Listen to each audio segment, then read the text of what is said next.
प्रिय पुण्य आत्माओं, जीवन में तुम्हारे साथ जो कुछ भी घटित होता है वह सब तुम्हारे कर्मों, पूर्व कर्मों और वर्तमान के कर्मों के आधार पर ही निर्धारित होता है। सभी घटनाओं के प्रति तुम्हारा दृष्टिकोण अलग अलग हो जाता है। जब तुम्हारे साथ कुछ बहुत अच्छा होता है तब तुम प्रसन्न हो जाते हो, लेकिन उस घटना को बहुत जल्द ही भूल भी जाते हो। वहीं जब तुम्हारे साथ कुछ बुरा होता है, कुछ अनुचित होता है, तो तुम उसे शीघ्र नहीं भूल पाते और उसे अपने हृदय में छुपा लेते हो। मेरे प्रिय, परिवर्तन प्रकृति का नियम है। प्रकृति का मूल आधार है परिवर्तन। क्यों? परिवर्तन ही समय चक्र का भी मूल है। इसलिए परिवर्तन बुरा हो या अच्छा, इसे सभी को स्वीकार करना ही पड़ता है। यदि तुम्हारे पूर्वज परिवर्तन स्वीकार ना करते तो आज तुम यह सुविधाजनक जीवन कभी भी व्यतीत नहीं कर पाते। मेरे बच्चे, कभी कभी जीवन में ऐसी स्थितियां आ जाती हैं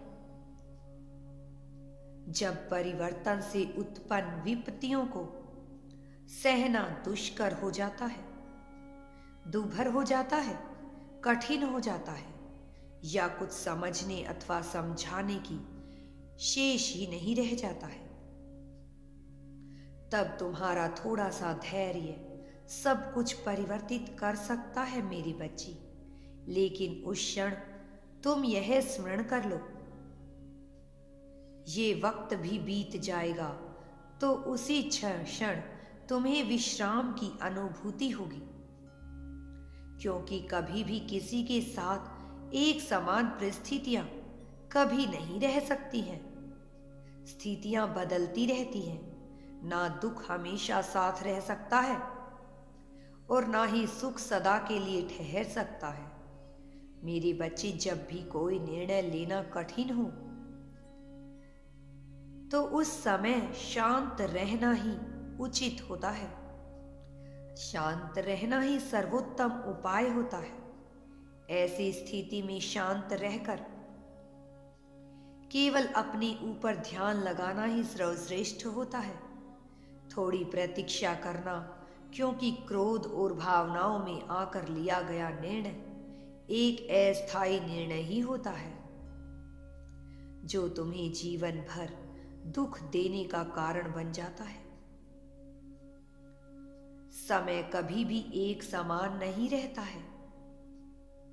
आज संकट आया है तो कल यह संकट चला भी जाएगा। आज दुख है तो निश्चित तौर पर कल सुख भी अवश्य आएगा। इसलिए ऐसे समय अच्छा या बुरा कुछ भी सोचे बिना सब कुछ नियति पर छोड़ दो, सब कुछ ईश्वर पर छोड़ दो।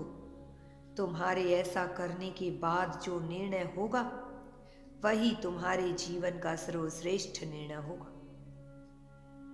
मेरी प्रिय, पिछले कुछ समय से तुम बहुत तनाव महसूस कर रहे हो। अपने जीवन में एक परिवर्तन की आस लगाए बैठे हो, किंतु तुम जान नहीं पा रहे कि तुम्हारे जीवन में परिवर्तन हो रहा है। बस यह परिवर्तन तुम्हारे अनुरूप नहीं हो रहा। तुमने बहुत छोटे की चाह की थी, तुम्हें उससे ऊपर मिलने की संभावना बाकी है। तुम्हारा सामर्थ्य यह कहता है कि तुम्हें बहुत ऊंची चीज मिलनी चाहिए, बहुत छोटी चीज मांग रहे हो। इस वजह से तुम्हें यह परिवर्तन मालूम नहीं पड़ रहा, किंतु तुम्हारे जीवन में परिवर्तन हो चुका है। यह ऐसा परिवर्तन है जिसमें अभी तुम्हें दुख की अनुभूति हो रही है, लेकिन यह दुख वास्तव में दुख है ही नहीं। यह एक तैयारी है तुम्हारी जीत की। एक जीत रची जा रही है। मैं परमपिता परमेश्वर तुम्हारे लिए ऐसी परिस्थितियों को रचित कर रहा हूँ जिन परिस्थितियों से उभरने के बाद तुम्हारा जीवन न केवल सुंदर प्रतीत होगा बल्कि वैभवशाली, शक्तिशाली और महिमामयी प्रतीत होगा।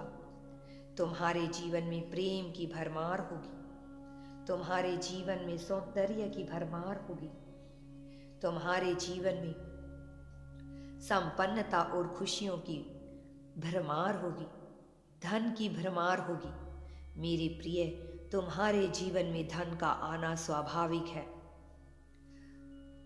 वह सत्ता ही तुम्हारे जीवन में आता चला जाएगा। धन के ऐसे ऐसे स्रोत खुलेंगे जिनकी तुम कल्पना भी नहीं कर सकते। तुम्हें ऐसी प्रगति मिलेगी कि तुम्हारे रिश्तेदार, तुम्हारे परिवार वाले, तुम्हें जानने वाले, तुम्हें समझने वाले, तुमसे परिचित सभी लोग अचंभित हो जाएंगे। सभी आश्चर्य से भर उठेंगे। सबकी आंखों में केवल एक ही प्रश्न होगा कि आखिर तुम्हें इतनी बड़ी जीत कैसे मिली है। मेरे प्रिय, किंतु तुम इसका उत्तर जान रहे होगे। बाकी सारे लोग अनुमान लगाएंगे। कोई तुम्हें अच्छा कहेगा, कोई तुम्हें बुरा कहेगा। किसी की नज़रों में ऐसा रहेगा कि तुम कोई श्रेष्ठ कार्य कर रहे हो, तो किसी की नज़रों में ऐसा रहेगा कि तुम कोई तुच्छ कार्य कर रहे हो। किंतु इन सब परिस्थितियों में एक बात याद रखना कि तुम्हारा जीवन बेहतर होता जाएगा। किंतु अब आगे तुम्हारा जीवन कैसा होगा, यह तुम्हारे कर्म निर्धारित करेंगे। तुम दान पुण्य अपने शरीर की परवाह किए बगैर करते हो।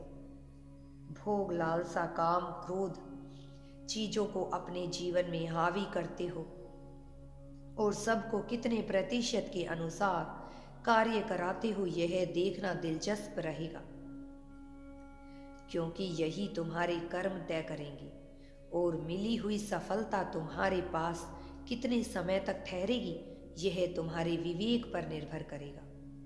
मेरे प्रिय, इसलिए जो भी करना है उसे अनुपातिक रूप से करना, समानुपातिक रूप से करना, और जो भी करना उसे औसत में लेकर करना। किसी भी चीज की अधिकता तुम्हारे लिए बेहतर नहीं होगी, फिर चाहे वह परोपकार ही क्यों ना हो। अधिकता में भी किया गया परोपकार बेहतर साबित नहीं होता। मेरे बच्चे, फैसला लेना होगा, तुम्हें उचित फैसला लेना होगा, बहुत सोच विचार कर लेना होगा। तुम्हारे जीवन में जिन जीवों की तुम पर निर्भर करते हैं, तुम प्रगति को प्राप्त कर लोगे अगर उन्हें उन्नति दिलाओगे तो। उन्नति तुम्हारे जीवन का मूल आधार है, लेकिन प्रसन्नता तुम्हारे विवेक पर निर्भर करता है। तुम कितना प्रसन्न रहोगे यह तुम्हारे विवेक पर निर्भर करेगा, क्योंकि मैं तुम्हें प्रसन्न होने के अनेकों अवसर प्रदान करूंगा।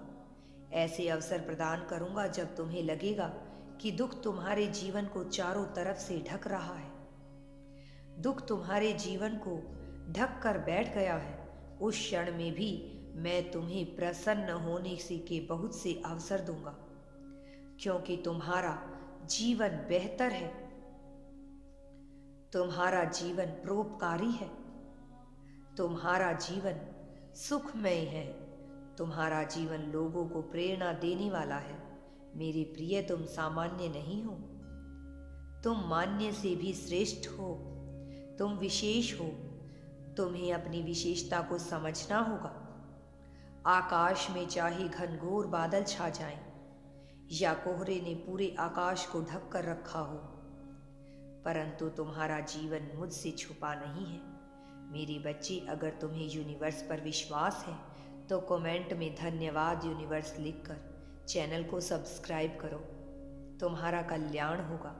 मैं सदैव तुम्हारा साथ दूंगा। मेरे बच्चे, संसार का कोई भी व्यक्ति तुम्हें नुकसान नहीं पहुंचा सकता।